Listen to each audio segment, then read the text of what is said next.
Assalamualaikum warahmatullahi wabarakatuh. Perkenalkan, nama saya Sisi Srikautin, NPM 17040. Di sini saya ingin mempresentasikan tugas seminar ekonomi pembangunan saya yang dibina oleh dosen Nurul Huda, SEMSI. Baiklah, di sini judul yang saya ambil yaitu pengaruh pengangguran, inflasi, dan jumlah penduduk terhadap pertumbuhan ekonomi di Sumatera Barat. Baiklah, di sini saya pertama akan membahas variabel Y saya, yaitu pertumbuhan ekonomi. Pertumbuhan ekonomi merupakan salah satu indikator yang amat penting dalam menilai kinerja suatu perekonomian, terutama untuk melakukan analisis data tentang pembangunan ekonomi yang telah dilaksanakan sebelumnya dalam suatu wilayah atau suatu negara. Nah, ekonomi dikatakan mengalami pertumbuhan apabila produksi barang dan jasa melebihi tahun yang sebelumnya. Pertumbuhan ekonomi menunjukkan sejauh mana aktivitas perekonomian dapat menghasilkan tambahan pendapatan ataupun kesejahteraan masyarakat pada periode tertentu. Pertumbuhan ekonomi suatu negara atau suatu wilayah yang terus menunjukkan peningkatan itu menggambarkan bahwa perekonomian negara tersebut berkembang dengan baik. Selanjutnya saya akan membahas variabel X1 saya, yaitu pengangguran. Pengangguran merupakan masalah bagi semua negara di dunia.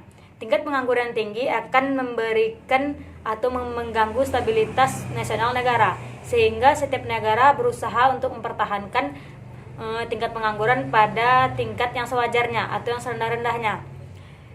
Masalah pengangguran selalu menjadi permasalahan yang sulit dipecahkan dalam setiap negara, sebab jumlah penduduk yang semakin bertambah setiap tahunnya akan menyebabkan meningkatnya jumlah orang pencari kerja. Seiring itu, tenaga kerja juga akan bertambah. Nah, jika tenaga kerja tidak dapat diserap oleh lapangan pekerjaan, maka mereka lah yang tergolong ke dalam orang menganggur atau pengangguran. Selanjutnya yaitu X2, yaitu inflasi.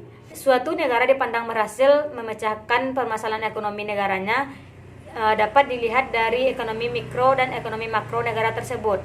Salah satu indikator ekonomi makro yang digunakan untuk melihat dan mengukur stabilitas perekonomian yaitu inflasi.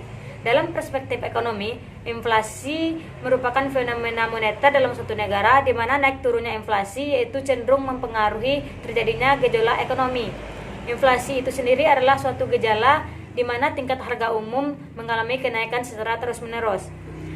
Selanjutnya itu X3 saya, yaitu jumlah penduduk. Pertumbuhan penduduk yang semakin pesat setiap tahunnya yang tidak diiringi dengan jumlah kesempatan kerja akan memberikan dampak yang buruk terhadap pembangunan ekonomi. Pertumbuhan angkatan kerja semakin tinggi setiap tahunnya, sedangkan perluasan kesempatan kerja belum memadai.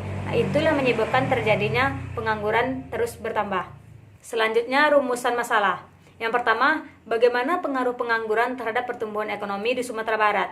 Yang kedua, bagaimana pengaruh inflasi terhadap pertumbuhan ekonomi di Sumatera Barat? Dan yang ketiga, bagaimana pengaruh jumlah penduduk terhadap pertumbuhan ekonomi di Sumatera Barat?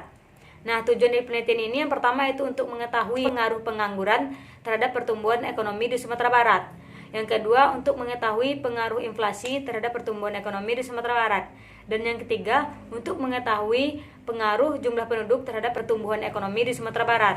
Jenis data kuantitatif menggunakan metode regresi linear berganda yang diolah menggunakan aplikasi SPSS. Yang pertama yaitu tabel model Sumari. Nah, di sini kita melihat dari nilai R-score-nya. Jika R-score-nya kurang dari 1 yaitu berpengaruh, dan jika R-score-nya besar dari 1 yaitu tidak berpengaruh. Dari data di atas kita bisa melihat bahwa nilai R-score-nya sebesar 0,669.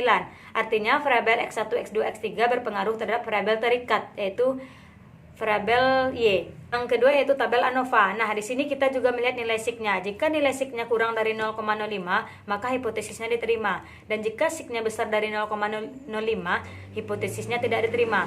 Nah, dari gambar ANOVA tersebut bisa kita lihat bahwa nilai signya sebesar 0,01. Artinya variabel X1, X2, X3 kita diterima atau berpengaruh terhadap pertumbuhan ekonomi. Selanjutnya yaitu tabel koefisien. Nah, di sini kita melihat nilai signya juga. Jika signya kurang dari 0,05 yaitu berpengaruh, dan jika signya besar dari 0,05 yaitu tidak berpengaruh. Nah, dari data koefisien di atas, nilai sig variabel X1-nya yaitu sebesar 0,002. Artinya X1 berpengaruh terhadap variabel terikat, yaitu pertumbuhan ekonomi. Yang kedua yaitu dari data koefisien di atas, nilai sig variabel X2 yaitu inflasi sebesar 0,0 392, artinya X2 tidak berpengaruh terhadap variabel terikat, yaitu pertumbuhan ekonomi. Dan yang ketiga, yaitu jumlah penduduk. Di situ kita bisa melihat nilai SIK jumlah penduduk yaitu 0,000, artinya X3 berpengaruh terhadap variabel terikat. Nah, kesimpulan dari hasil penelitian pengaruh pengangguran, inflasi, dan jumlah penduduk terhadap pertumbuhan ekonomi di Sumatera Barat itu yang pertama yaitu variabel pengangguran dan jumlah penduduk itu berpengaruh terhadap pertumbuhan ekonomi di Sumatera Barat, sedangkan inflasi itu tidak berpengaruh signifikan terhadap pertumbuhan ekonomi di Sumatera Barat. Nah, saran dari saya dengan adanya penelitian ini, diharapkan adanya sebuah upaya yang dilakukan untuk menangani permasalahan pengangguran melalui kebijakan pemberdayaan penduduk dan perluasan lapangan kerja dengan mendukung UMKM. Yang kedua, mengoptimalkan kinerja tim pengendali inflasi provinsi agar perekonomian provinsi semakin bergairah dan pertumbuhan ekonominya terus meningkat.